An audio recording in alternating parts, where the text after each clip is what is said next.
नमस्कार, स्वागत है आपका अपने पसंदीदा शो बनो अपना फाइनेंस मिनिस्टर में। और आज हम आपसे जुड़े हुए एक महत्वपूर्ण मुद्दे पर चर्चा करने वाले हैं। अगर आपके भी कोई सवाल हैं तो हमें सवाल भेजिए। आप वीडियो बना के सवाल भेज सकते हैं, व्हाट्सएप के जरिए सवाल भेज सकते हैं। हमारा जो व्हाट्सएप नंबर है 9619873567, इस पर आप अपना सवाल भेजिए।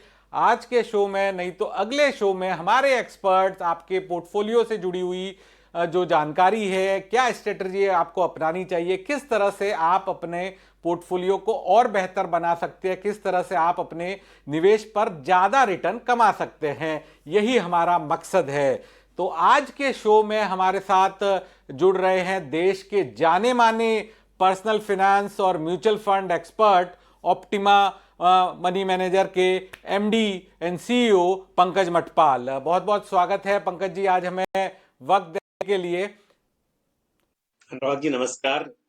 बहुत धन्यवाद आपका, आपने मौका दिया है आपके साथ शो करने के लिए। Thank you very much. बिल्कुल, तो सिलसिला शो को आगे बढ़ाते हैं और आज हमारा फोकस होगा दो महत्वपूर्ण बिंदुओं पर, दो महत्वपूर्ण जो टर्म्स है म्यूचुअल फंड के अंदर, जिसको लेकर जो निवेशक है वो बार बार थोड़ा कंफ्यूज हो जाते हैं, जिस पर उनको और क्लैरिटी की जरूरत है। तो आज हम बात करने वाले हैं म्यूचुअल फंड में एसटीपी और एसडब्ल्यूपी की, कि इनको करते समय क्या आम गलतियां निवेशकों से हो जाती है और इसमें क्या स्ट्रेटजी अपनानी चाहिए। तो पंकज जी, एसटीपी और एसडब्ल्यूपी म्यूचुअल फंड में कितना महत्वपूर्ण है और आपके मुताबिक क्या आम गलतियां जो है वो निवेशक करते हैं एसटीपी और एसडब्ल्यूपी में?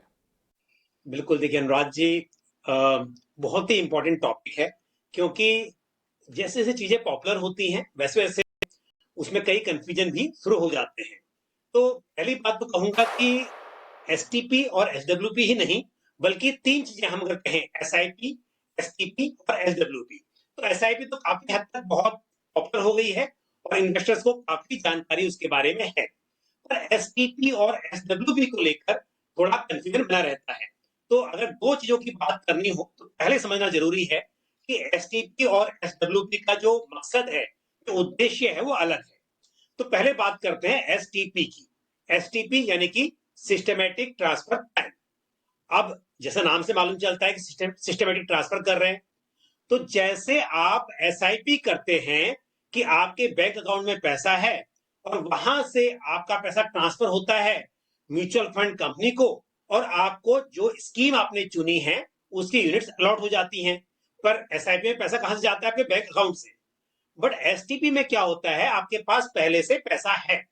मान लीजिए 1 लाख रुपया है आपके पास और आप उसे एक इक्विटी फंड में निवेश करना चाहते हैं, पर आपको लगता है कि भाई मार्केट में वॉलेटिलिटी है, मार्केट में उतार चढ़ाव की संभावना बनी हुई है। आपने 1 लाख रुपया आज ही निवेश कर दिया और कल मार्केट थोड़ा करेक्ट हो गया, थोड़ा नीचे आ गया, और ऐसे में आपका नुकसान हो सकता है। तो आपके पास पैसा तो है लमसम में, लेकिन एक साथ में आपको इक्विटी फंड में नहीं करना है। तो आप क्या करेंगे? एक कम जोखिम वाली कोई डेट स्कीम, जिसे हम लिक्विड फंड या अल्ट्रा शॉर्ट ड्यूरेशन फंड, इस तरह के कम जोखिम वाला एक डेट फंड में आप 1 लाख रुपए को निवेश कर देंगे। और फिर आपने डिसाइड किया कि भाई मुझे हर हफ्ते, हर महीने वहां से 10,000 रुपया, 15,000 रुपया निवेश करना है इक्विटी फंड में। तो आप जो 1 लाख रुपया लमसम में आपने निवेश किया था, जो लिक्विड फंड में या शॉर्ट ड्यूरेशन फंड में, वहां से आपका पैसा सिस्टमेटिक वे में ट्रांसफर हो जाएगा जो इक्विटी फंड आपने चुना है उसमें। तो यानी कि मकसद तो आपका क्लियर है कि आपको इक्विटी में निवेश करना है, लेकिन आप जोखिम को कम करना चाहते हैं, तो पहले आपने लमसम पैसे को निवेश कर दिया कम जोखिम वाली स्कीम में, जिसे हम कहते हैं सोर्स स्कीम। और फिर वहां से आपने एसटीपी सेट कर दी कि भाई मुझे हर हफ्ते या हर महीने इतना पैसा उस स्कीम में ट्रांसफर करना है। और फिर वो पूरा 1 लाख रुपया आपका जब ट्रांसफर हो जाएगा, उसके बाद जो इक्विटी फंड है उसके अंदर वो आगे चलता रहेगा। तो ये तरीका होता है एसटीपी का। तो सर साथ ही अनुराग जी, थोड़ा लंबा एक्सप्लेनेशन है, बट आप लेकिन सर एसटीपी से जुड़ा हुआ ही एक मैं फॉलो अप सवाल आपसे ले रहा हूं, यानी जो भी निवेशक है वो लमसम निवेश करते हैं, उनके लिए एक एडवाइस होगी, राय होगी कि आप एसटीपी के जरिए एसआईपी शुरू करिए, वो ज्यादा बेहतर है। बिल्कुल, देखिए क्या होता है एसआईपी में आपको पता है कि मेरी हर महीने सैलरी आएगी, तो सैलरी आएगी कुछ बचा के मैं एसआईपी करूँगा। तो मतलब लमसम में पैसा अवेलेबल नहीं है। आप ये उम्मीद कर रहे हैं कि आगे को मेरी जो सैलरी आती रहेगी या जो बिज़नेस से इनकम आएगी, उसमें से रेगुलर इन्वेस्ट करना है तो आप एसआईपी करेंगे। पर पैसा अवेलेबल है, पर मुझे लमसम करना नहीं है जानबूझकर कि कहीं मेरा नुकसान ना हो। तो अपने रिस्क को कम करने के लिए, उतार-चढ़ाव की जोखिम को कम करने के लिए आप एसटीपी का सहारा ले रहे हैं। तो जो लॉन्ग टर्म में बेनिफिट है वो रुपी कॉस्ट एवरेजिंग का आपको बेनिफिट मिलेगा यहाँ पर जैसा एसआईपी मिलता है। लेकिन यहाँ अंतर यह है कि पैसा अवेलेबल है, लमसम में नहीं करना है, आपको किस्तों में करना है, इसके लिए आप ये चुन रहे हैं। एक बात अनुराग जी ऐड करना चाहूंगा कि एसआईपी तो हम 5 साल 10 साल 20 साल लॉन्ग टर्म की करते हैं, और जब एसटीपी करते हैं तो वहां पर जो पैसा लमसम में अवेलेबल है उसे आप 4 से 6 महीने में पूरा सोर्स स्कीम में ट्रांसफर कर दें। नहीं तो क्या होगा, आपका बड़ा पैसा पड़ा रहेगा लिक्विड फंड में और इक्विटी मार्केट ऊपर जाता रहेगा, तो आपको अपॉर्चुनिटी जो है उसे आप मिस कर देंगे। तो इसके लिए आपको जोखिम को कम करना है, पर इसका मतलब ये भी नहीं है कि आप बैठे रहे लिक्विड फंड में ही और मार्केट ऊपर जाता रहे। तो इसके लिए लिक्विड फंड में थोड़े समय के लिए पार्क करके उसे आप बिल्कुल, यानी सर दर्शकों को हम कह सकते हैं कि आप 4-6 महीने तक का हॉरिजन है और आप लमसम पैसे लगाने की जगह उस पैसे को यानी अगर 1 लाख रुपया लमसम लगाना है उसकी जगह आप उसको 10-10 हज़ार रुपये की या 20-20 हज़ार रुपये की 5 महीने की आप एसटीपी कर लीजिए और उसके जरिए पैसा लगाइए, तो आपका जो आपने एवरेजिंग की बात करी उससे आपको फायदा होगा। बिल्कुल सही कहा आपने, बिल्कुल सही कहा है, यही मकसद है। बिल्कुल। अब सर हम बात करते हैं एसडब्ल्यूपी की। तो एसडब्ल्यूपी जो भी है वो भी म्यूचुअल फंड में कितना महत्वपूर्ण है और लोग देखा है हमने कि इसका इतना फायदा नहीं उठाते हैं। बिल्कुल, देखिए एसटीपी का तो मकसद था निवेश करना, एसडब्ल्यूपी का मकसद है अपने घर का जो खर्च है उसे चलाना। यानी कि निवेश तो कर लिया, पैसा बढ़ भी गया, आप अभी निवेश कर रहे हैं, पर उसमें से आपको पैसा विड्रॉ करना है अपने खर्चे के लिए। मतलब ये समझ लीजिए कि एसआईपी का एकदम उल्टा है एसडब्ल्यूपी। एसआईपी में आप क्या करते हैं, बैंक अकाउंट से पैसा जाता है म्यूचुअल फंड में, आपके बैंक अकाउंट से कटता है और म्यूचुअल फंड यूनिट आपको मिलती है। यहाँ उल्टा है, म्यूचुअल फंड में पैसा इन्वेस्टेड है और अब वो वापस आएगा आपके बैंक अकाउंट में।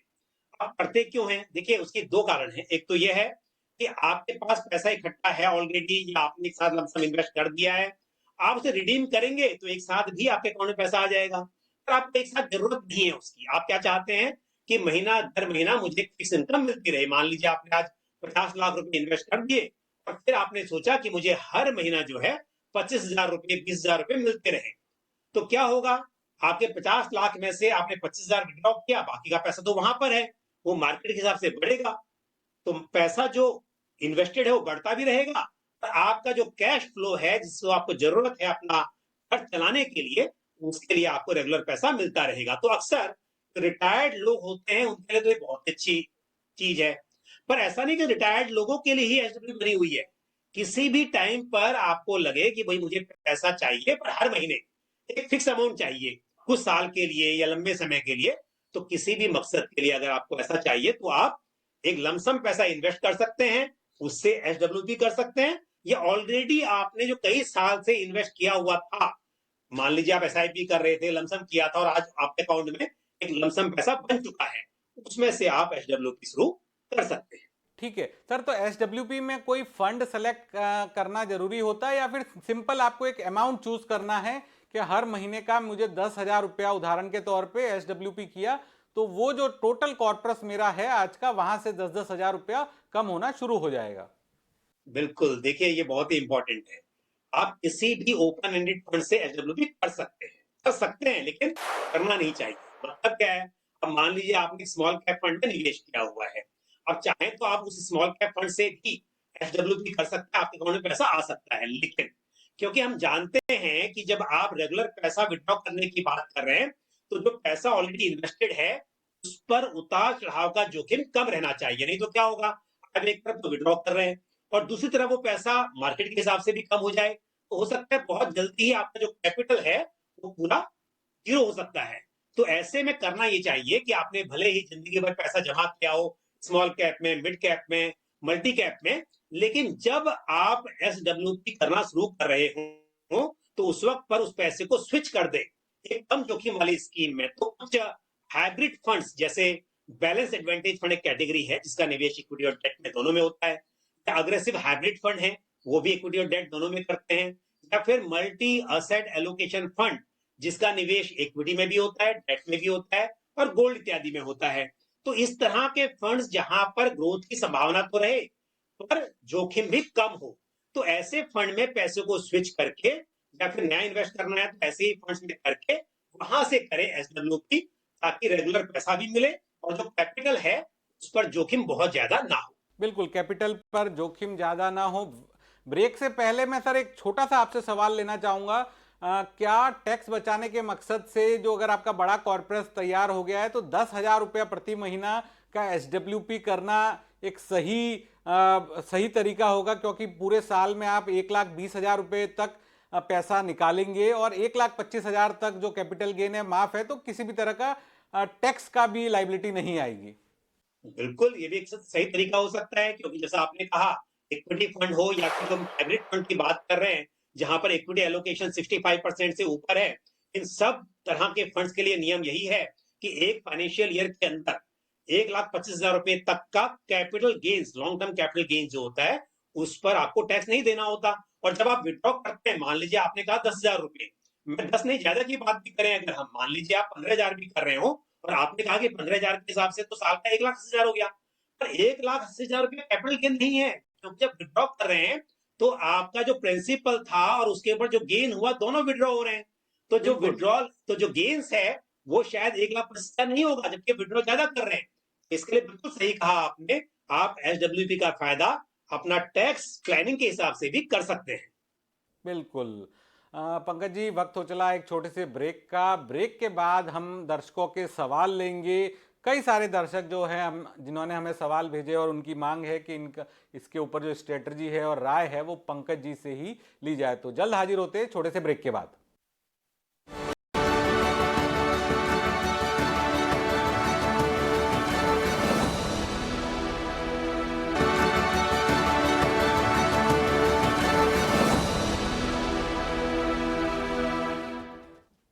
ब्रेक के बाद आपका स्वागत है और अब हमारे सवाल जवाब का जो सिलसिला है वो शुरू करते हैं। पंकज मटपाल जी हमारे साथ जुड़े हुए हैं। पंकज जी, नितेश कुमार सिंह ने सवाल भेजा है हमें और वो अपने सवाल में लिखते हैं एचडीएफसी फ्लेक्सी कैप में उन्होंने 5,000 रुपये की एसआईपी की है, Motilal Oswal large and mid cap में 5,000 रुपया, बंधन स्मॉल कैप में 5,000 रुपया, एसबीआई कॉन्ट्रा में 5,000 रुपया, यूटीआई निफ्टी 50 में 5,000 रुपया, 8 लाख रुपए लमसम है। पोर्टफोलियो की वैल्यू है 8,40,000 रुपये। मेरा पोर्टफोलियो सही है क्या? मेरे पोर्टफोलियो ओवरलैप तो नहीं है। मेरा गोल 10 ईयर का है। बिल्कुल, देखिए सवाल अच्छा है, पोर्टफोलियो भी अच्छा है। अगर पहले बात करें कितना अमाउंट इकट्ठा हो सकता है, तो 8,40,000 रुपये इकट्ठा हो चुका है, प्लस 25,000 रुपये की एसआईपी है। 10 साल में यदि हम 12% की कंपाउंडेड एनुअल ग्रोथ यहाँ पर मानकर चले तो करीब 82 लाख रुपए इकट्ठा हो सकता है। पर क्योंकि बात 10 साल की हो रही है तो मैं कहूंगा कि स्टेप अप करना चाहिए। हर साल यदि 10% से एसआईपी अमाउंट को बढ़ाते रहते हैं तो 10 साल में 1,08,00,000 रुपए की उम्मीद रख सकते हैं। जहां तक सवाल है पोर्टफोलियो, मैंने शुरू में कहा कि पोर्टफोलियो अच्छा है, लेकिन आप देख रहे हैं अनुराग जी यहाँ पर मिड कैप फंड नहीं है पोर्टफोलियो में। तो मेरी राय ये होगी कि एक मिड कैप फंड ऐड करना चाहिए और उसके लिए ICICI Prudential mid cap fund एक सही चॉइस हो सकती है। बिल्कुल। पंकज जी, एक पर्सनल सलाह आपसे लेना चाहूंगा, क्योंकि आप तो म्यूचुअल फंड इंडस्ट्री के इतने बड़े दिग्गज हैं, नब्स समझते हैं, वैल्यू ऑफ कंपाउंडिंग को काफ़ी अच्छे से समझते हैं। क्या एक नॉर्मल ये एक राय हो सकती है क्या, जब भी आप एसआईपी करो, छोटी अमाउंट की भी एसआईपी करो, उसमें एक स्टेप अप का कंपोनेंट जरूर रखिए, भले ही वो कंपोनेंट बहुत छोटा हो, लेकिन मैजिक ऑफ कंपाउंडिंग आपको देखना है तो स्टेप अप जो है वो आपको जबरदस्त मैजिक ऑफ कंपाउंडिंग बता सकता है। बिल्कुल अनुराग जी, बहुत बड़ा फर्क पड़ता है। अगर 20 साल की बात करें तो अगर आप बिना स्टेप अप के इन्वेस्ट करेंगे और स्टेप अप के साथ करेंगे तो डबल आपका पैसा हो जाएगा। जितना पैसा आपका बन रहा है बिना स्टेप अप के उसका डबल हो जाता है। और मैं अपना पर्सनल एक्सपीरियंस बताऊं तो देखिए, जब से मैंने कभी शुरुआत की पैसा कमाने की और वहां से लेके अब तक, तो एक बात तो तय है कि हर साल में इनकम बढ़ी। तो शायद मैंने भी शुरुआत में मिस किया कि स्टेप अप नहीं किया। जब पैसा बढ़ा तो बढ़ाया थोड़ा बहुत उस हिसाब से, ऐसा नहीं कि नहीं बढ़ाया। बट अगर मैं कैलकुलेट करूं कि डिसिप्लिन वे में कम से कम 10% का स्टेप अप तो आप लगा ही दीजिए। उसके अलावा जब जब आपकी सैलरी ज्यादा बढ़ती है, आप नौकरी पेशा है, आपका प्रमोशन होता है, कभी कभी आप जॉब स्विच करते हैं, तो कई बार आपकी सैलरी ज्यादा बढ़ती है। बिजनेस की बात करें, वहां पर भी कई बार ऐसा होता है कि इनकम ज्यादा बढ़ती है, तो उस वक्त पर तो ज्यादा भी कर ले, पर 10% सालाना तो मेरे हिसाब से एक एवरेज किया ही जा सकता है कि आप बढ़ाएं। तो स्टार्टिंग में ही जब एसआईपी का आप फॉर्म भरें, चाहे ऑनलाइन हो ऑफलाइन हो जो भी हो, उसमें 10% स्टेप अप वाला जो मेथड है, इससे तो मेरे हिसाब से कर ही लेना चाहिए। बिल्कुल, तो स्टेप अप का ध्यान जरूर रखें अगर आप चाहते हैं कि अपना जो कॉर्पस है उसमें बहुत शानदार रिटर्न मिले, तो स्टेप अप के बारे में जरूर विचार करें। अगला सवाल लेता हूं मैं, विजय गोस्वामी का सवाल है।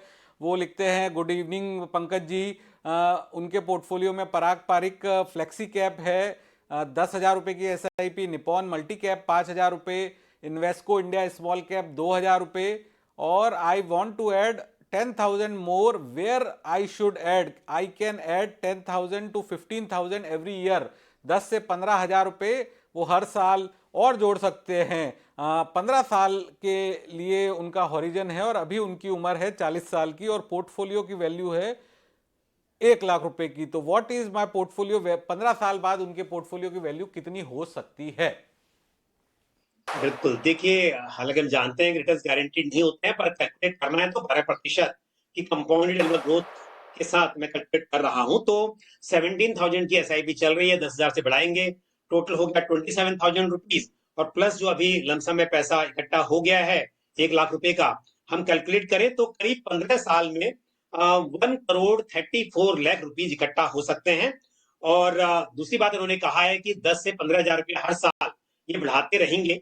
फिक्स परसेंटेज की बात नहीं की है, बट अगर आप जिस हिसाब से बढ़ाएंगे, मुझे उम्मीद है तो इससे भी ज्यादा पैसा आप इकट्ठा कर लेंगे। तो टारगेट की बात कर रहे थे कि 1 करोड़ रुपया हो जाए, उससे ज्यादा हो सकता है। यहाँ पर लॉन्ग टर्म की बात है, 15 साल की बात है, और पैसे की वैल्यू भी समय के साथ कम होती है। इसके लिए स्टेप अप, जिसका हमने पहले भी जिक्र किया, ये बिल्कुल करना चाहिए।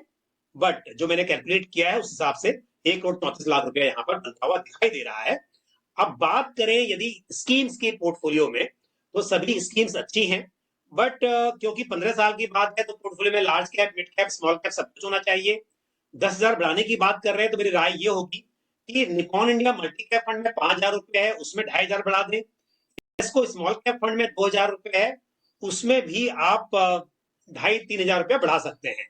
बाकी का जो पैसा है, मतलब यहाँ पे कीजिए 2,000 रुपये बढ़ाइए स्मॉल कैप में, और 2,000 बढ़ा लीजिए आप मल्टी कैप फंड में, 4,000 यहाँ चला जाएगा।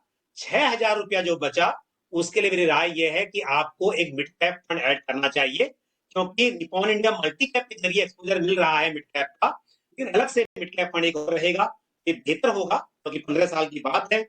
अच्छा पोटेंशियल रहता है मिड कैप स्मॉल कैप में। तो ICICI Prudential mid cap fund या White Oak Capital mid cap fund, इनमें से कोई एक फंड आप चुन लें, और उसमें आप 6,000 रुपये की एसआईपी शुरू कर सकते हैं 10,000 में से। बाकी का पैसा एग्जिस्टिंग स्कीम में मैंने बताया, उनमें आप टॉप अप कर लें। बिल्कुल, तो ये राय हैं विजय गोस्वामी जी के लिए पंकज जी की। आगे बढ़ते हैं और अगला सवाल है हरविंदर का। हरविंदर सिंह पंजाब के लुधियाना से हैं। 49 साल उम्र है, टाइम हॉरिजन है उनका 10 साल का, पोर्टफोलियो की वैल्यू है 12 लाख रुपए की, टारगेट है 1 करोड़, एसआईपी उन्हें करनी है 10,000 रुपये की each. Kotak large cap and mid cap fund, HDFC mid cap fund, Parag Parikh flexi cap fund और डीएसपी स्मॉल कैप फंड, इन सब में वो एसआईपी करना चाहते हैं। देखिए, फंड तो सभी अच्छे हैं, कोई बदलाव की जरूरत नहीं है, इन्हीं में निवेश को बढ़ाया जा सकता है। लेकिन अगर बात करें टारगेट की, तो यहाँ पर 10 साल में अगेन तो 12 लाख रुपए इकट्ठा हो गया है, 40,000 की एसआईपी है, और 12% के सीएजीआर पर मैं कैलकुलेट कर रहा हूं, तो 1 करोड़ 27 लाख रुपया यहाँ पर 10 साल में इकट्ठा हो सकता है। और यदि जो बहुत ही इंपॉर्टेंट चीज है, आप समझें कि महंगाई दर जो होती है उसकी वजह से वैल्यू बहुत कम हो जाती है। तो अगर 10 साल में आप देखें, आपने कहा 1 करोड़ रुपये इकट्ठा करना है, अगर 6% की महंगाई दर मान के चलूं तो 1 करोड़ की वैल्यू 10 साल के बाद आज के 56 लाख के आसपास रह जाएगी। तो इसके लिए मेरी राय यह है कि अगेन 10% से स्टेप अप करें जरूर आप, ताकि जो ये महंगाई दर की वजह से वैल्यू कम हो रही है, आप ज्यादा पैसे इकट्ठा कर सकें। और ऐसे में करीब करीब मतलब 2.25 करोड़ के आसपास पैसे इकट्ठा हो सकता है आपका 1,27 लाख की जगह। तो आपको स्टेप अप जरूर करना चाहिए ताकि आप इन्फ्लेशन एडजस्टेड 1 करोड़ रुपए इकट्ठा कर सकें, ना कि बिना इन्फ्लेशन के 1 करोड़ करेंगे तो उसकी वैल्यू बहुत कम हो जाएगी उस वक्त। बिल्कुल पंकज जी, आखिरी सवाल होगा मेरा इस शो का। मनीष का सवाल है। मनीष लिखते हैं, पंकज जी से मेरा पोर्टफोलियो रिव्यू कराइए। मैं 13,000 रुपये की मंथली एसआईपी है और 10% से स्टेप अप भी करूंगा। मेरा प्लीज़ पोर्टफोलियो रिव्यू कराइए। मेरा टारगेट 12 साल में 1.5 करोड़ रुपए का है। उनकी जो एसआईपीज़ हैं, मोतीलाल मिड कैप 2500 रुपये, एचडीएफसी मिड कैप 2,000 रुपये, पराग पारिक फ्लेक्सी कैप 2500 रुपये, निपॉन इंडिया लार्ज कैप 1,000 रुपये, Canara Robeco large and mid cap 1,000 रुपये, कोटक मल्टी कैप 1,000 रुपये, बंधन small cap 1,000, Tata small cap 1,000 और क्वांट स्मॉल कैप 1,000 रुपये। देखिए स्कीम्स अच्छी हैं, लेकिन आप देख रहे हैं 3 स्कीम्स हैं स्मॉल कैप कैटेगरी में। तो मेरी राय यह है कि क्वांट स्मॉल कैप फंड में आप एसआईपी रोक दें और उस पैसे को बंधन स्मॉल कैप फंड में डाइवर्ट कर दें। तो कम से कम 3 में से एक स्कीम कम होगी तो स्मॉल कैप बचेंगे, और वैसे भी फंड्स काफी ज्यादा हैं। ये बदलाव तो करना चाहिए। बाकी स्कीम सभी अच्छी हैं, बाकी स्कीम में मैं नहीं कह रहा हूँ कि आप कुछ चेंज कीजिए, बट एक स्मॉल कैप जरूर कम कर लें। जहां तक टारगेट का सवाल है, अगेन 12% के सीएजीआर पर 12 साल में 13,000 की एसआईपी और 10% से स्टेप अप आप करेंगे तो करीब 63 लाख रुपए इकट्ठा हो पाएगा। तो आपका टारगेट है 1.5 करोड़ का। अगर इस तरह से इन्वेस्ट करेंगे जो आप कर रहे हैं अभी, 13,000 की एसआईपी और 10% स्टेप अप, तो 1.5 इकट्ठा होने के लिए आपको लगेंगे 17 साल। 12 साल में नहीं हो पाएगा। और यदि 12 साल में ही करना है, एक चॉइस है आपके पास कि आपको एसआईपी का अमाउंट बढ़ाना होगा। उसे आपको 13,000 से बढ़ा के करना होगा 31,000 रुपया, और साथ में स्टेप अप तो करना ही होगा। तो आप देखिए, अगर आप बढ़ा सकते हैं तो उसे बढ़ाइए, और अगर 31 नहीं भी हो सकता है तो कितना बढ़ा सकते हैं उतना बढ़ाइए, ताकि आपको 12 साल नहीं भी हो तो कम से कम 14-15 साल में तो पूरा कर सकें, 17 साल तक इंतजार ना करना पड़े 1.5 करोड़ रुपए इकट्ठा करने के लिए। तो एसआईपी का अमाउंट को आप बढ़ाइए और समय समय पर 10% तो करना ही है, और ज्यादा हो सके तो इंक्रीज करते रहिए। बिल्कुल, आखिरी सवाल होगा, एक गुरु मंत्र दीजिए पंकज जी सभी दर्शकों के लिए कि भाई जो नई एसआईपी शुरू कर रहा है, 25 साल की उम्र में नई नौकरी लगी है और 10,000 रुपए की एसआईपी करनी, तो कितने फंड उन्हें लेने चाहिए और कौन कौन से फंड में क्या रेशियो में एसआईपी शुरू करनी चाहिए? सर एक गुरु मंत्र बता दीजिए जो हर किसी के लिए सही रहे।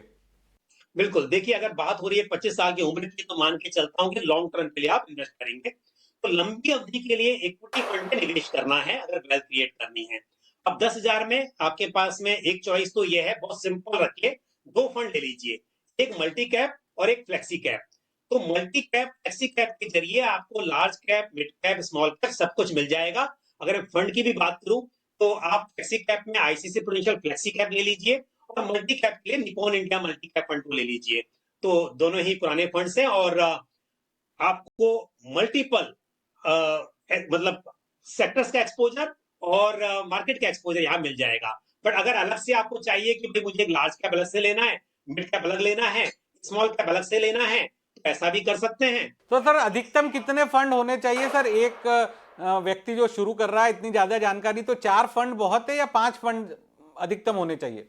सर 4 फंड बहुत है, मैं तो 2 फंड से भी काम चल जाए ऐसा बता रहा हूँ। खाली 2 ही फंड ले लीजिए, 10,000 में 5,000 रुपए का, एक मल्टी कैप और एक फ्लेक्सी कैप, तो 2 में आपका काम चल जाएगा। पर आप अगर चाहें तो जैसे हम 3 से 4 फंड ले सकते हैं, ऐसे में एक फ्लेक्सी कैप, एक लार्ज कैप, एक मिड कैप, एक स्मॉल कैप, उससे ज्यादा फंड तो बिल्कुल भी नहीं होने चाहिए शुरुआत में। बिल्कुल।